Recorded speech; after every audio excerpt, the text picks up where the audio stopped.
COP30 is now underway in Belém, Brazil, the first ever climate summit held in the Amazon rainforest. And that location changes everything. This year, the debate isn't only about emissions, it's about who protects the forest, who controls the land, and who gets financed to keep the Amazon standing. Indigenous leaders, policymakers, and climate negotiators have all converged here with one message: the Amazon's future will shape the planet's future.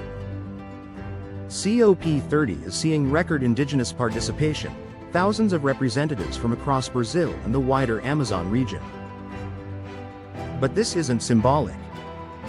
On November 14th, Munduruku leaders blocked the summit's main entrance, demanding direct dialogue with Brazil's president about threats to their lands. Their message echoed across Belém: our land is not for sale.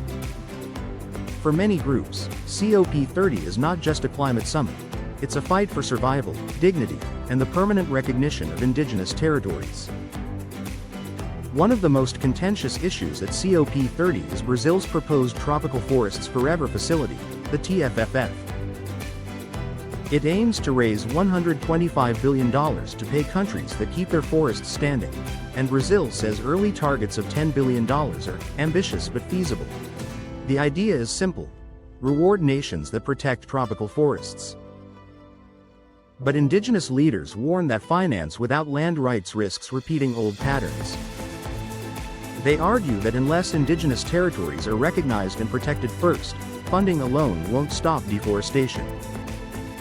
Indigenous organizations and civil society are calling for a new governance structure, the Belém Action Mechanism, to ensure real indigenous participation in climate decisions. Their demands are clear: legal recognition of indigenous territories, protection from mining, oil drilling, and agribusiness expansion, and direct access to climate finance.